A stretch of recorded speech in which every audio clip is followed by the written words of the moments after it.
বন্ধুরা, কেমন আছো তোমরা? আশা করি সৃষ্টিকর্তার কৃপায় সবাই ভালো আছো। আমার নাম তন্বী। আজ তোমাদের সাথে আমার জীবনের এমন এক অধ্যায়ের গল্প ভাগ করে নিতে এসেছি, যা মেঘে ঢাকা দিনের মতোই রহস্যময় আর বৃষ্টির ফোঁটার মতো স্নিগ্ধ। আমার বয়স এখন ২৭। প্রায় ৪ বছর আগে ঋষভের সাথে আমার বিয়ে হয়। ঋষভ একজন নামকরা নগর পরিকল্পনাবিদ। ওর কাজের প্রতি ভালোবাসা আর নিষ্ঠা আমাকে মুগ্ধ করে, কিন্তু ওর এই ব্যস্ততাই আমাদের মাঝে এক অদৃশ্য দেওয়াল তুলে দিয়েছে। কাজের প্রয়োজনে ওকে প্রায়ই এক শহর থেকে অন্য শহরে ছুটে বেড়াতে হয়। ফলে এই সুন্দর করে সাজানো ফ্ল্যাটটা আমার কাছে এক বিশাল শূন্যতা ছাড়া আর কিছুই মনে হয় না। একা একা বারান্দায় দাঁড়িয়ে যখন অস্তগামী সূর্যের দিকে তাকিয়ে থাকি, তখন মনে হয় আমার জীবনের আনন্দগুলো যেন ওর সাথেই অস্ত যাচ্ছে। তবে গত শ্রাবণ মাসে আমার এই একঘেয়ে জীবনে এক ঝলক খুশির খবর নিয়ে এলো একটা ফোন কল। আমার ছোট খালা ফোন করে জানালেন তার মেয়ে রূপার বিয়ে। আমাদের গ্রামের বাড়ি মাধবপুরে। খবরটা শোনার সাথে সাথে আমার মনটা যেন শৈশবে ফিরে গেল। মাধবপুরের সেই মাটির রাস্তা, শান বাঁধানো পুকুর ঘাট আর খেলার সাথীদের মুখগুলো একে একে চোখের সামনে ভেসে উঠল। আমি সাথে সাথেই রাজি হয়ে গেলাম। ভাবলাম এই সুযোগে কিছুদিন গ্রামের বাতাস আর একাকিত্ব থেকে মুক্তি পাওয়া যাবে। যাবার দিন যতই কাছে আসছিল, আমার উত্তেজনা ততই বাড়ছিল। ঋষভকে সব জানালাম। ও বরাবরের মতোই ফোনে বলল, তন্বী, তুমি তো জানো এই প্রকল্পটা আমার জন্য কতটা গুরুত্বপূর্ণ। এবারও তোমার সাথে যেতে পারলাম না, খুব খারাপ লাগছে। তুমি মন খারাপ করো না, খুব আনন্দ করে এসো। আমি শুধু একটা দীর্ঘশ্বাস ফেলে বললাম, তুমি নিজের খেয়াল রেখো। অবশেষে সেই দিনটা এলো।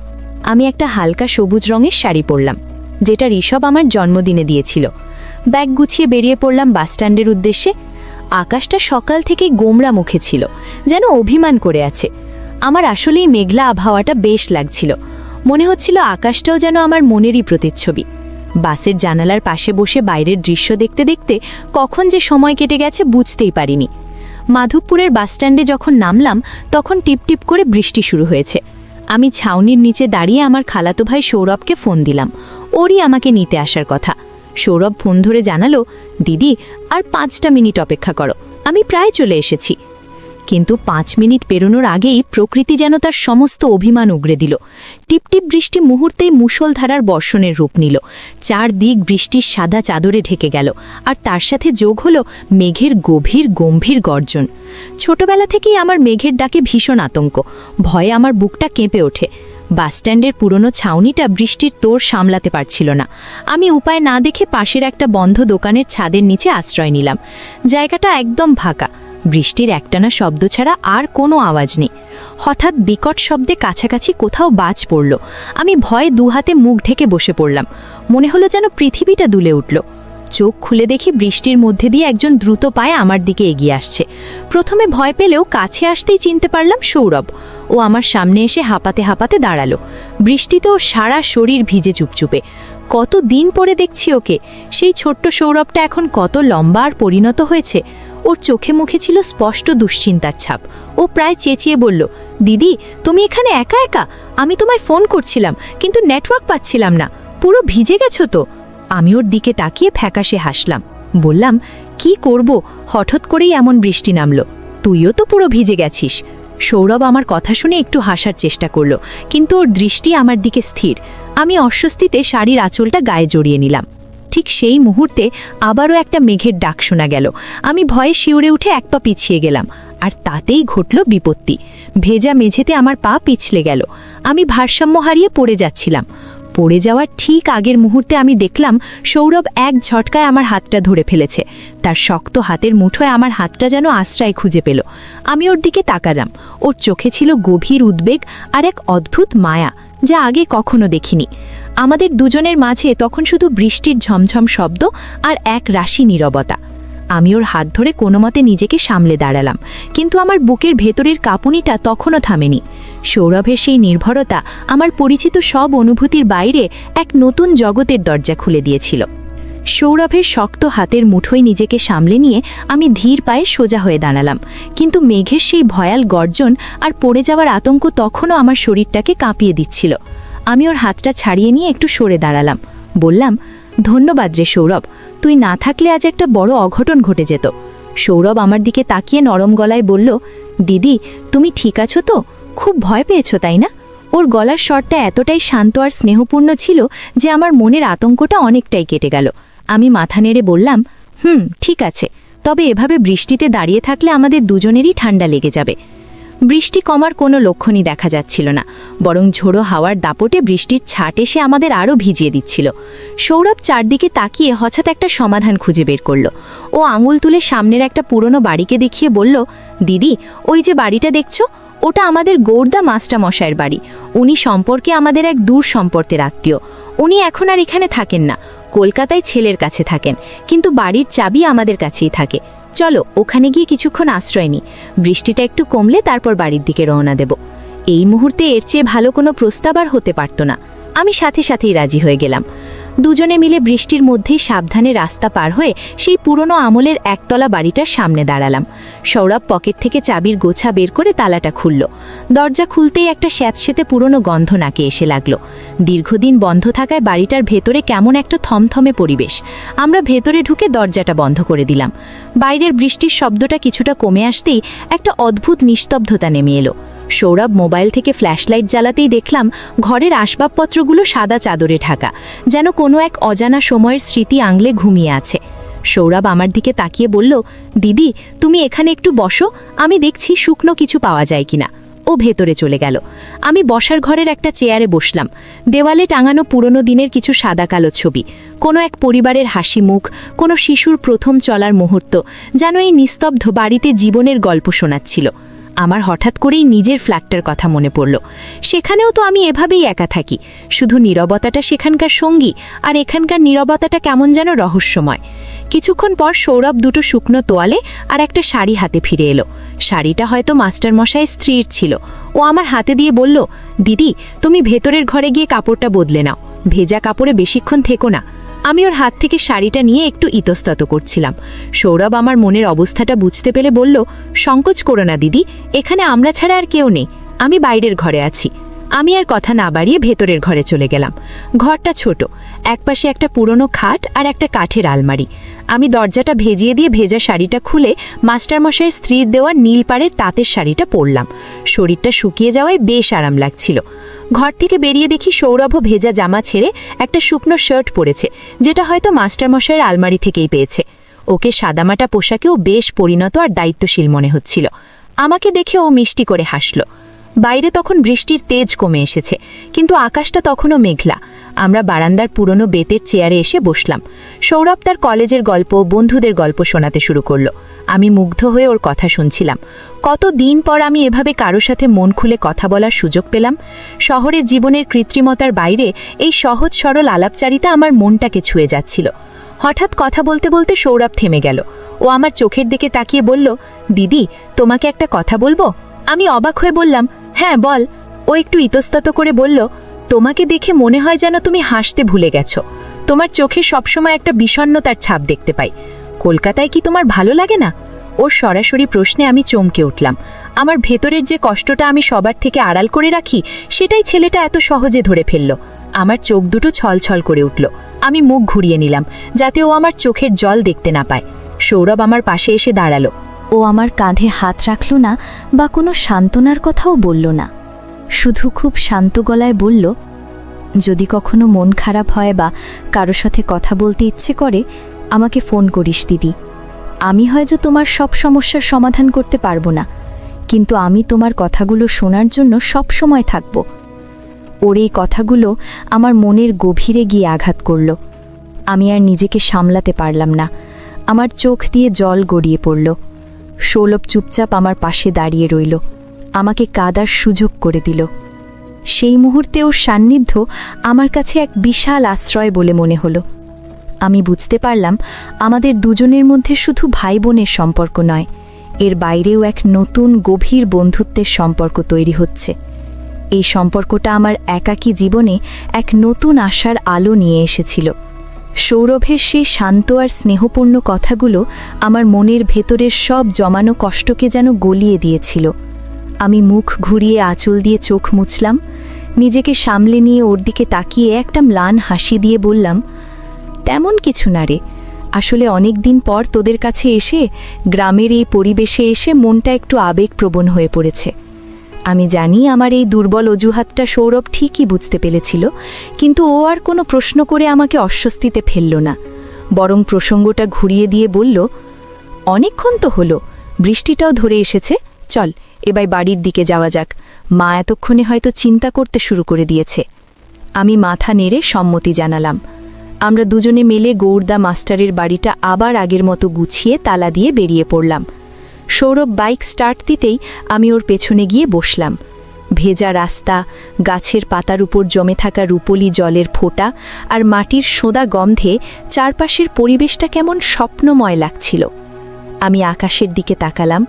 মেঘের ফাঁক দিয়ে এক চিলতে সোনালি রোদ উকি দিচ্ছিল, যেন আমার মনের মেঘটাও একটু একটু করে সরতে শুরু করেছে। খালাবাড়ি পৌঁছতেই সবাই আমাদের দেখে নিঃশ্বাস ফেলে বাঁচল।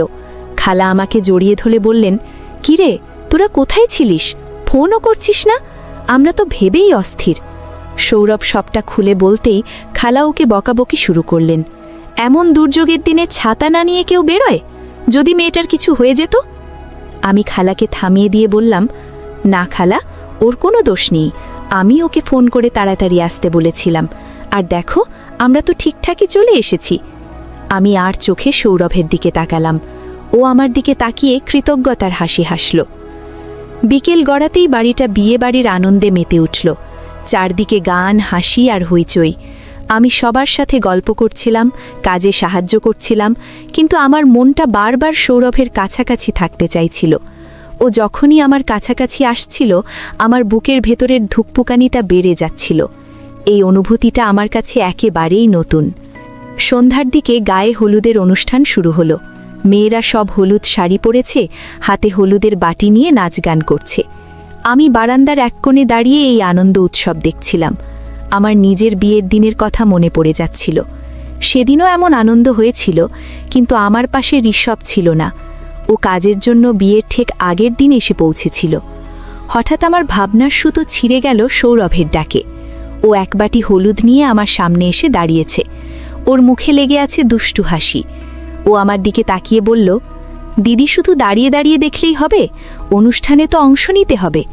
আমি কিছু বলার আগেই ও আমার দুই গালে আলতো করে হলুদ লাগিয়ে দিল।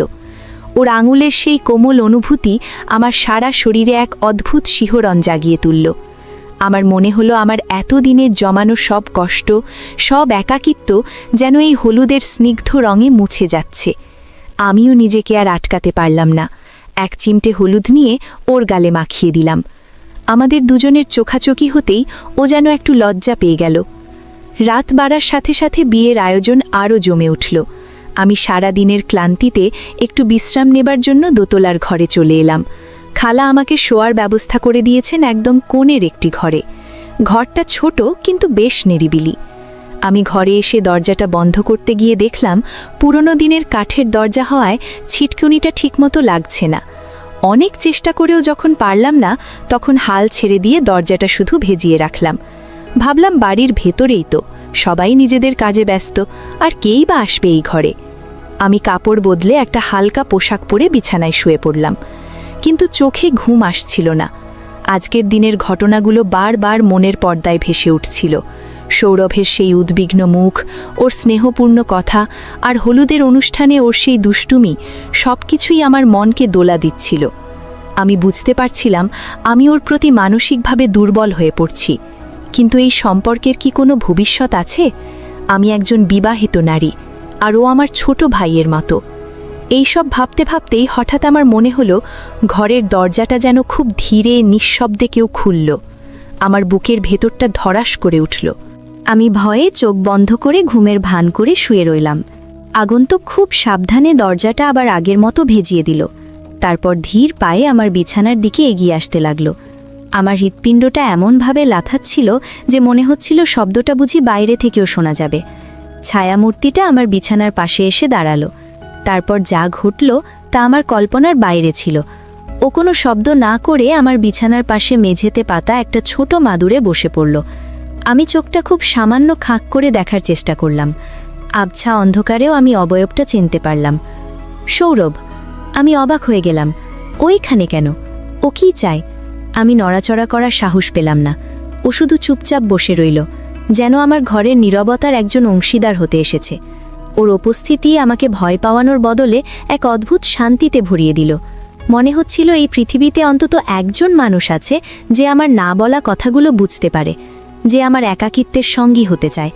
অনেকক্ষণ পর সৌরভ খুব নিচু গলায় বলল, দিদি তুমি ঘুমিয়ে পড়েছ? ওর গলার স্বরে এমন এক মায়া ছিল যে আমি আর ঘুমের ভান করে থাকতে পারলাম না।